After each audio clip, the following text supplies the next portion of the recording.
Now we'll have Sandbox with Sébastien Borget joining us on stage. Maybe you should sit here and I'll go there.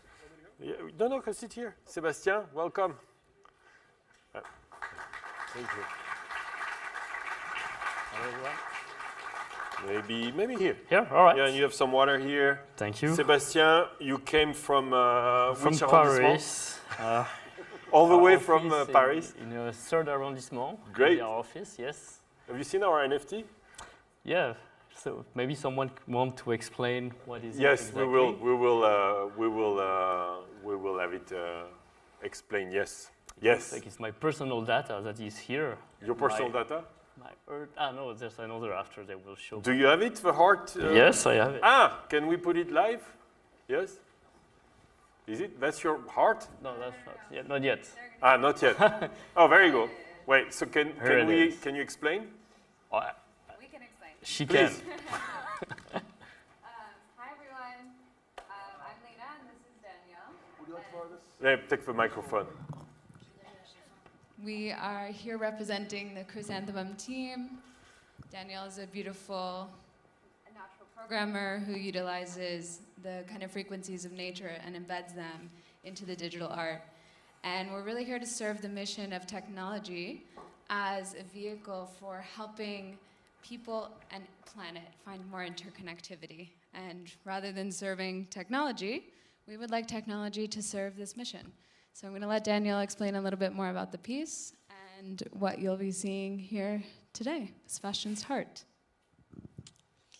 Thank you. So hello, everyone. The first thing to say is this circle is a breath guide. So you'll see in the NFT and in between. When this is up here, this is called the Mayer wave, which is been studied extensively to be one of the fastest ways to connect your breathing to your heart rate, which in turn helps you connect and embed your whole system into the earth through the Schumann resonance. And so at any time, if you'd like to relax your nervous system, take a slow 5-second exhale with the circle and inhale.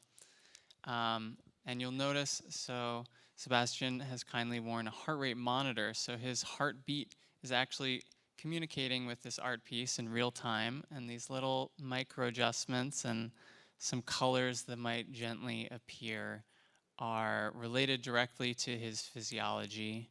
And a bright rainbow means that he's very coherent and he's very calm.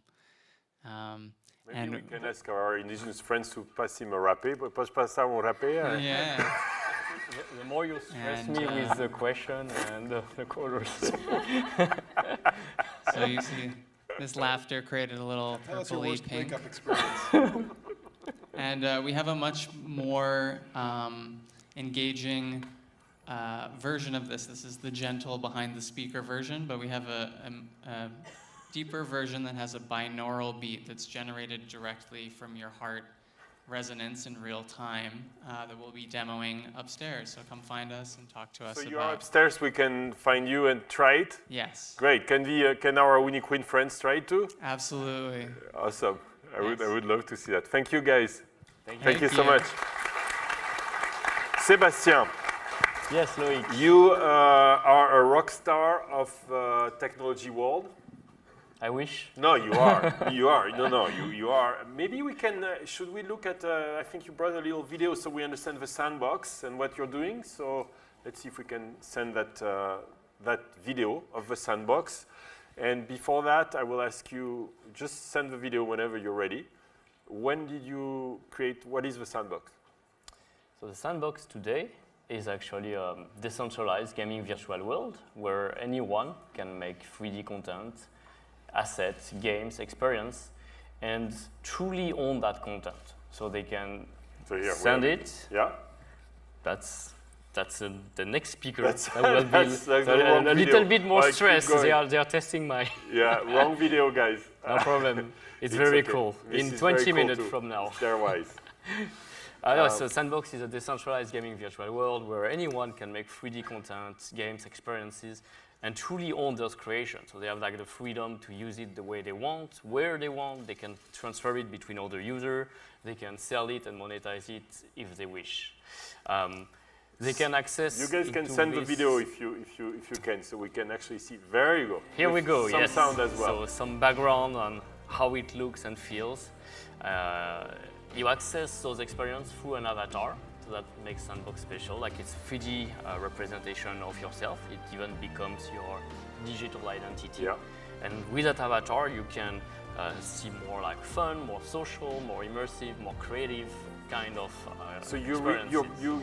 rebirth.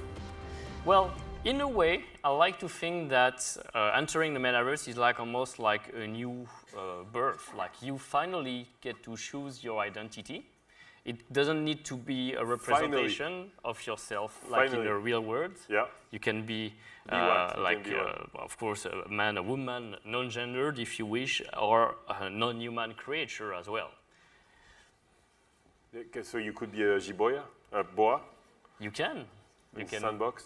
Yes. Because I can't. When we started with Magdalena doing the program, I was like, how do we go from this to that? Right? For me, it's obvious. Mm-hmm. If you go to see their village, you'll be in a totally different world. Like they look the same. We're both humans, right? But they're completely on a different way of seeing everything. And here, I guess they see us as, we are in a different metaverse as well, right? Like you go in Paris. So you're creating another, why do we need another one? And then Daniel, you can take a question. It's going to be difficult for you to look left and right. I'm sorry. But why do we need the metaverse to begin with?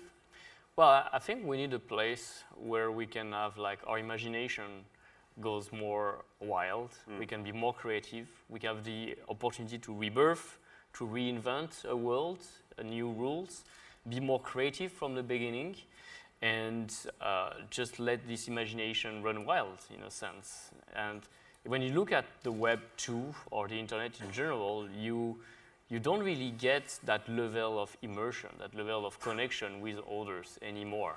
Like we get the information broadcasted. Our attention is very short span. We like content on Instagram, Facebook, and so on, and we spend just like 2 seconds, 3 seconds on it, and then we move to the next one and the next one. And our reactions are very binary. Like we don't like it. That's a comment maybe. So we kind of lost this connection with others, and that's been accelerated with the pandemic. So with the pandemic, we've been looking at new ways to connect to each other, explore, search for socialize, search for friends, and of course play. And all that time that we spend, all that creative energy as well that we deploy to create a new world from scratch together or with communities, with brands, etc., we have a chance that it actually belongs to us. Because before that was not the case. All the content we created was actually captured by the platform which was hosting the content and monetized. Ethereum blockchain or something like that, or it's on its own blockchain? So yes, by design, we're using a technology that enables indeed to have like this true digital ownership of the content you create. It's easier for you, yeah. And give you also like the trust and the transparency that is necessary to know like who is the original creator, what's the history of exchanging hands of this digital asset, so who is the current owner, and also the proof of the digital scarcity. So if that was an NFT, we could have the proof that there's only one in the world, and I'm the owner, and who is the creator. Are you already finding a lot of young people using this for creative enterprises, for building new games or social worlds in a way? So yes, we're starting to see like great growth metric at Sandbox. We just passed the 4 million users registered. We have now a wallet. This month we had 200,000 monthly active players engaging. So in a way you're creating a whole new economy, because once these creators have created their worlds, they can monetize them in different ways if they choose to? We're contributing to this notion of open metaverse and open digital economy, where the value of those assets and the value of your time as a creator or a player doesn't like disappear, being sucked by just one platform. It gets shared and it can cross from one platform to another and keep accruing as well. And it doesn't impact only the young people. Like the particularity of Sandbox, our audience is more toward like 18 to 45 years old. And we have this capacity to attract even more audiences into the metaverse, people who were not considering themselves gamers or didn't really play before, because the format of those experiences is quite different. We use gaming as more of like a comeback design and engagement mechanic, but you're actually visiting like art galleries, museums, attending virtual shows, virtual concerts, or just socializing, dancing with others, etc. And we focus a lot around culture and entertainment, because we feel like this is where first the user will come. And progressively, we're already seeing more sectors of the industry, like commerce, finance, banking, events are happening. We had the first wedding in a Sandbox just 2 or 3 weeks ago. Let's try again to watch the video because people will have an idea. Sorry, Daniel. Very good. Can we have a sound too, please?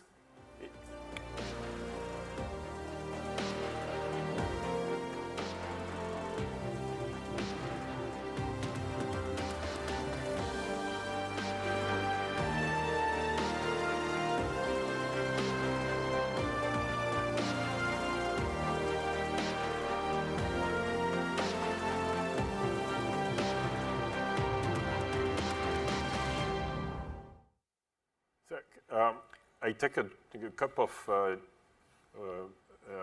PAUA in the forest. I see that also. Well, now how do you make that accessible to millions of people without taking a cup, just with a computer?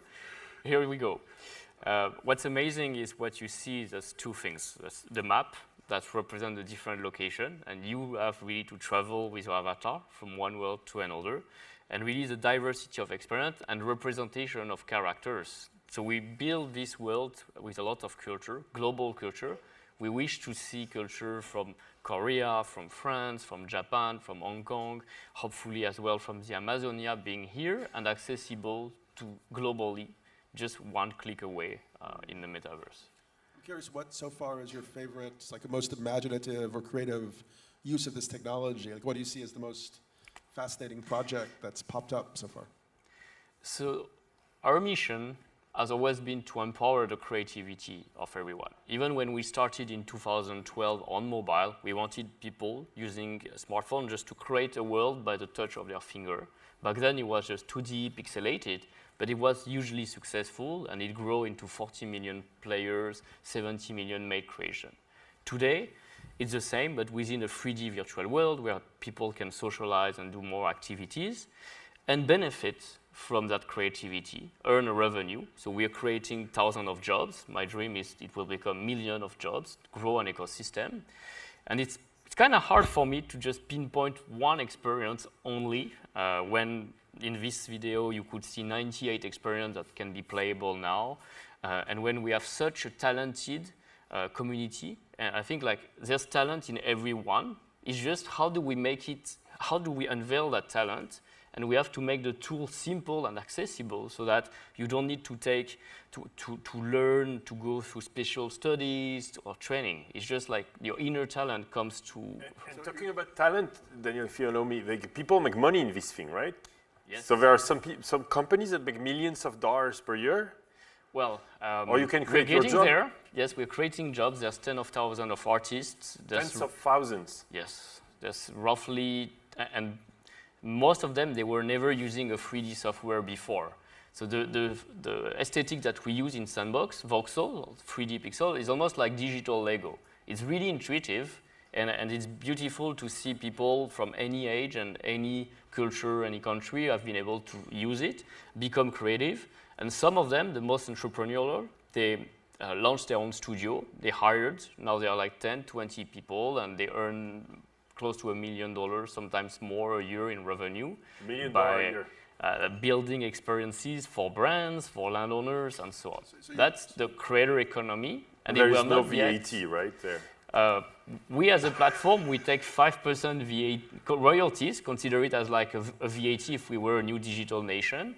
and the 95% goes to the creator directly. And then I let Daniel ask a question, but you're like the Matrix, no? You created another Matrix, and you know, or there is this other movie. Have you seen Guy, the movie? Yes. Right? Free Guy? Yeah, Free Guy, thank you. Where there is, you know, they own the game, you can change the rules, you make the rules of the Matrix. And people already make millions.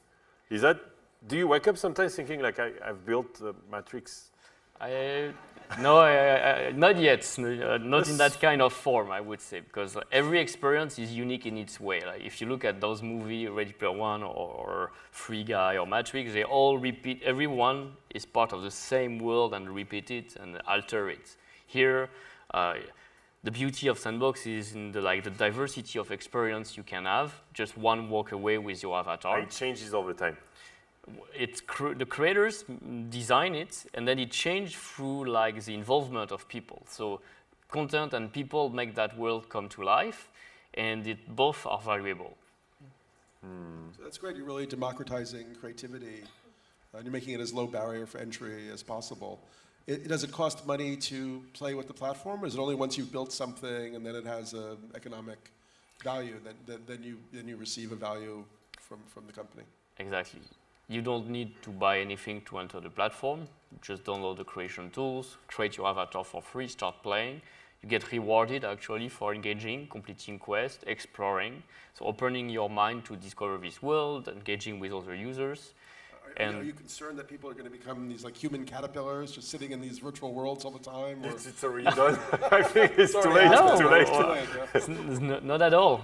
The way I see the metaverse is kind of a little bit the way we are on social media. It becomes, interestingly, a tool, and we can use it to learn, to work, to socialize, to have fun, to discover, to explore. But we're not necessarily going to be in there all the time. It can be here, it can run. Right. It's not VR, so I'm not physically myself in it. You don't want to put a mask on your face? I think, well, first of all, I think VR is still a technology that needs to mature more to become mainstream. But essentially, I don't see the metaverse as, I like the ubiquity and the multiple identities, that freedom of creating multiple avatars. Each one could be belonging to certain communities, and you choose which community you belong based on the digital asset you own, based on the look and feel of your avatar, and the world you explore. And you have just to control it from your finger with a mouse and a keyboard, while I could be chatting with you or working, etc. Again, this connection, right? But they are avatars. When you say you create avatar, right? You see their paints? Yes. Their paints it can be a boa, or it can be a fish. Or it can be, but it's very similar actually, in a way. The appearance of your avatar indeed can say something about your personality and your origin, etc. But in the metaverse, all of that gets rebooted. We can choose it. You can change it if you wish, and that's it. Are people building sort of educational technologies at schools? I was thinking that in a way. If we think about the ecological crisis that's unfolding, there's a lot of skills that people will need to learn, like permaculture or composting, or maybe also these virtual environments could actually be used to retrain people in ways that are powerful for their relationship to the physical environment. There are many ways that the creation tool can be used. There's a solo education program already in place. If I give an example, in Korea, we are partnering with 11 schools. In Hong Kong, there's 8 schools. In France, we are partnering with INSEAD or ESSEC, more like business management school. They are essentially training you toward metaverse jobs, because they understand if this is the next major technology and social revolution, you need to prepare people to enter it and to build in it and to give life to experience and businesses on it. So that's the number one challenge that they're trying to fill the gap with. But then there's people who are creative and using this technology to teach, educate, show things related to environment, sustainability as well. Even some brands like DBS, the first bank of Singapore, is going to build a world that teach about those behaviors, recycling, the carbon impact of our actions, etc. So what I love is like there's really no limits in how it can be used ultimately. What's the market cap of Sandbox, the whole thing? So you have to consider like the company valuation. We raised $93 million in Series B back in November, but I cannot disclose the full market cap publicly. And on the other side, we have also the token market cap. The token, which is like the utility token of the platform that will be fully owned by the users. And I haven't checked recently, but it was above $1 or $2 billion. $2 billion. Mm-hmm. And the lands, the map as well, virtual land has value in Sandbox. So they can buy land there? They can buy land and protect the land or use the land to build or rent. Price of the land changes? Price of the land change like in the real world based on your location and based on like open market dynamics like supply and demand. Like if you want to become the virtual neighbor of Loic, maybe someone is ready to pay that more than to become the neighbor of... I find that a very fascinating and strange concept in the metaverse, that a virtual property would have a value, because isn't it just a coordinate? Like on one push of the button, you can go to any other coordinate in the virtual world, no? Well, you're right. Like technically, there could be no limit towards like creating virtual land. And the metaverse itself is this infinite number of virtual worlds where users can pass their identity and their data from one to another. But still, some of those virtual worlds have chosen to have like a finite map, like Sandbox. And when you have a finite map with a finite number of lands, and that map is vibrant, and everyone wants to be in it and engage with it, and like have 24/7 activities, it becomes like a metropolitan, like Paris, Manhattan, Tokyo, Hong Kong, and the balance between the digital scarcity of land and the benefit that people get by like becoming entrepreneur, owning land, creating experiences, or engaging as users makes that land indeed valuable. And the market cap of the map of Sandbox today is $1.2, $1.3 billion, and you have parcels that sold. Some of them, the most expensive was near $4 million at the peak. $4 million for a house in Sandbox. $4 million. It's a pretty big 24 by 24, so it's 576 lands. And what are they going to do with that? Like create experiences, monetize it, and so on. Okay. But why is it valuable in a sense? Let me, like right now, people value real estate in Paris, in bigger city. The land, we know it's scarce, cannot expand infinitely. And once you are in a world where you're going to spend more and more of your time digitally, you have all your friendship, your connection, you work, you have fun, etc., and you earn a revenue there, maybe you will start to think that the value of that world and all the economy and all your digital belonging is actually more valuable than any of the physical good you have and the physical property, etc. And all the value of the physical world right now, well, you might be born in 1980, or 2000. Like the price, the value of this, etc. It's already been defined way before you. So you didn't really get a chance, like the opportunity to be a pioneer somewhere and benefit from like I create value in a place. So I also enjoy that my digital ownership enables me to have that to receive back in reward the value I helped to generate. In the virtual world today, you can enjoy that benefit.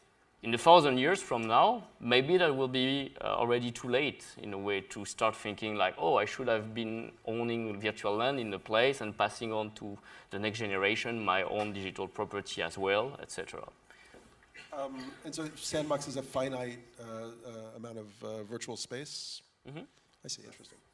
A few words. Sorry, we're running out of time. It's going to be frustrating. What is your? See my still very calm. Huh? Okay. Did I wake you up? Did I just do that? Wow. What's your question? What is your same as yet? Why are you doing what you're doing? In 10 years, in 20 years, like what will you be really? Proud. You tell your son. Yes. What really drives me every day, and it's been close to 10 years that I do that, is like how do we make like a concrete impact? Like how did we help change some people's life, give them new opportunity, help them discover talent, and offer them new options that they didn't have before because they were born in a certain society, the rules there in those countries, the access to education was different, the technology didn't enable them to enjoy. The first thing that most people do when they enter Sandbox, I enjoy connecting with people, I enjoy creating, and it's fantastic being part of this community. So I'm glad, and I want to grow that even more to hundreds of millions of people. I see. Well, Sébastien, thank you so much thank you. this. And you'll be around with us and at the party to thank you so much. Thank you. Thank you. And congratulations. Thank you. Very impressive. Thank you. We'll see you around.